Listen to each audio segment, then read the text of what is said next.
আসসালামু আলাইকুম রহমতুল্লাহ। সত্যের দিশা চ্যানেলের পক্ষ থেকে সবাইকে আন্তরিক শুভেচ্ছা অভিনন্দন। আশা করি আল্লাহর অশেষ মেহেরবানিতে আপনারা সবাই ভালো আছেন। সুপ্রিয় দর্শক, আজকে আপনাদের সঙ্গে আলোচনা করব শবে বরাত সম্পর্কে হাদিস ও এর ফজিলত। তো চলুন জেনে নিই।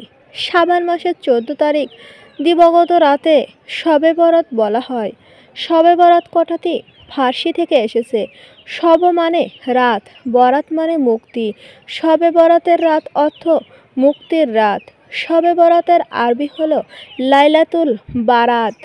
হাদিস শরীফে যাকে নিসাফ শাবান বা শাবান মাসের মধ্য দিবসের রজনী বলা হয়।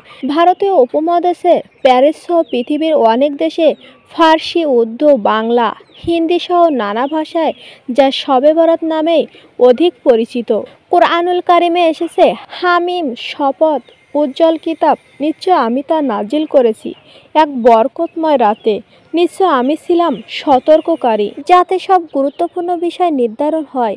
এই নির্দেশনা আমার তরফ থেকে নিশ্চয় আমি দূত পাঠিয়ে থাকি। সূরা 44 দুখানা আয়াত 1 থেকে 5। মুসাফিসিগণ বলেন, এখানে লাইলাতুল মুবারাক বা বরকতময় রজনী বলে শাবান মাসের পূর্ণিমার রাতকেই বোঝানো হয়। তাফসির মাজহারি, রুহুল আমিন ও রুহুল বয়ান, হজরত ইকরামত রাদিয়াল্লাহু প্রমুখ কয়েকজন তাফসিরবিদ থেকে বর্ণিত এসেছে, সূরা দুখান এর 2য় আয়াতে বরকত রাত বলে শবে বরাতকে বোঝানো হয়। নবীজি সাল্লাল্লাহু আলাইহি ওয়াসাল্লাম বলেন, এটা হলো অর্ধ শাবান রাত।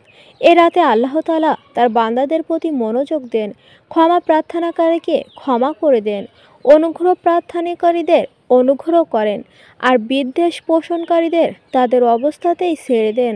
হাদিসে আছে, হজরত মুআজ ইবনে জাবাল রাদিয়াল্লাহু থেকে বর্ণিত, নবী করিম সাল্লাল্লাহু আলাইহি ওয়াসাল্লাম বলেন, আল্লাহ তাআলা অর্ধ শাবান মাসে রাতে মাখলুকের দিকে রহমতের দৃষ্টি দেন এবং মুশরিক ও বিদ্বেষ পোষণকারী ছাড়া আর সবাইকে ক্ষমা করে দেন। ইবনে হিব্বান 5665, ইবনে মাজহার 1390। হজরত আয়েশা সিদ্দিকা রাদিয়াল্লাহু বলেন, একবার রাসূল সাল্লাল্লাহু আলাইহি ওয়াসাল্লাম নামাজে দাঁড়ালেন এবং এত দীর্ঘ সিজদা করলেন যে আমার ধারণা হলো তিনি মৃত্যুবরণ করেছে। আমি তখন উঠে তার পায়ের বৃদ্ধা আঙ্গুলে নাড়া দিলাম, তার বৃদ্ধা আঙ্গুল নড়ল। তিনি সিজদা থেকে উঠে এবং নামাজ শেষ করে আমাকে লক্ষ্য করে বললেন, হে আয়েশা, তোমার কি এই আশঙ্কা হয়েছে? আমি উত্তম বললাম, হিয়া রাসূল সাল্লাল্লাহু আলাইহি ওয়াসাল্লাম, আপনার দীর্ঘ সিজদা থেকে আমার আশঙ্কা হয়েছিল আপনি মৃত্যুবরণ করেছেন কিনা। নবীজি সাল্লাল্লাহু আলাইহি ওয়াসাল্লাম বলেন, তুমি কি জানো এটা কোন রাত? আমি বললাম, আল্লাহ ও আল্লাহ রসূলই ভালো জানেন। তখন নবীজি সাল্লাল্লাহু আলাইহি ওয়াসাল্লাম বলেন, এটা হলো অর্ধ শাবানের রাত। এ রাতে আল্লাহ তাআলা তার বান্দার প্রতি মনোযোগ দেন, ক্ষমা প্রার্থনাকারীদের ক্ষমা করে দেন, অনুগ্রহ প্রার্থনাকারীদের অনুগ্রহ করেন, আর বিদ্বেষ পোষণকারীদের তাদের অবস্থাতেই ছেড়ে দেন। শবে বরাত পালনের তাৎপর্য। হজরত আয়েশা রাদিয়াল্লাহু থেকে বর্ণিত হয়েছে, নবীজি সাল্লাল্লাহু আলাইহি ওয়াসাল্লাম এই রাতে মদিনার কবরস্থান জান্নাতুল বাকিতে এসে মৃতদের জন্য দোয়া ও ইস্তেগফার করতেন। তিনি আরও বলেন, নবীজি সাল্লাল্লাহু আলাইহি ওয়াসাল্লাম তাকে বলেছেন, এই রাতে বনি কালেবের ভেড়া, বকরি, পশমের সংখ্যার পরিমাণের চেয়েও বেশি সংখ্যক গুনাহগারকে আল্লাহ ক্ষমা করে দেন। তিরমিজির 739। রাসূল সাল্লাল্লাহু আলাইহি ওয়াসাল্লাম বলেন, শাবানের মধ্য দিবস আসবে, তখন তোমরা রাতে নফল ইবাদত করবে ও দিনে রোজা পালন করবে। ইবনে মাজহার, নবী করিম সাল্লাল্লাহু আলাইহি ওয়াসাল্লাম বলেন, 14 শাবান দিবাগত রাতে যখন আসে তখন তোমরা এ রাতে ইবাদত বান্দেগিতে কাটাও এবং দিনের বেলায় রোজা রাখো, কেননা এই দিন সূর্য অস্তের পর আল্লাহ তাআলা দুনিয়া আসমানে নেমে আসেন এবং আহ্বান করেন, কোনো ক্ষমা প্রার্থী আছো কি?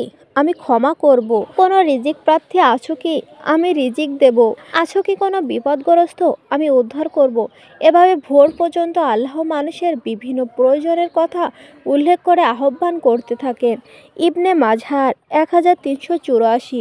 এছাড়াও প্রতি মাসের 3, 14 ও 15 তারিখে আইমেন নফল রোজা তো আছেই, যা হজরত আদম আলাইসাল্লাম পালন করেছিলেন এবং আমাদের প্রিয় নবী সাল্লাহ সাল্লামও পালন করতেন, যা মূলত সুন্নত। বিখ্যাত মুহাদ্দিস ফকির হাফিজ ইবনে রজব রাদিয়াল্লাহু বলেন, এদিকে রোজা আইমেনে রোজা অন্তর্ভুক্ত। এছাড়া মাসে প্রথম তারিখে, মধ্য তারিখ ও শেষ তারিখে নফল রোজা গুরুত্বপূর্ণ। শবে বরাতের রোজা এর আওতায়ও পড়ে। সদমের দাউতে পদ্ধতিতে একদিন পর একদিন রোজা পালন করলেও প্রতিটি বিজোড় তারিখে রোজা হয় এবং শবে বরাতের রোজা শামিল হয়ে যায়। সর্বোপরি রাসূল সাল্লাল্লাহু আলাইহি সাল্লাম রমজান মাসের পর শাবান মাসে বেশি বেশি নফল নামাজ ও নফল রোজা পালন করতে শাবান মাসে কখনো 10টি, কখনো 15টি, কখনো 20টি নফল রোজা, কখনো আরও বেশি রোজা রাখতেন। এমনকি উম্মুল হাতুম মুমিনগণ বর্ণনা করেছেন, রাসূল সাল্লাল্লাহু আলাইহি সাল্লাম শাবান মাসে এভাবে নফল রোজা রাখা শুরু করতেন, মনে হতো তিনি আর কখনো রোজা ছাড়বেন না। মুসলিম। সুপ্রিয় দর্শক, তো এই ছিল আজকে আমাদের আলোচনা। আল্লাহ তাআলা আমাদের এসবগুলো মেনে এবং শবে বরাতের দিনে রোজা রাখার তৌফিক দান করুক। আমিন।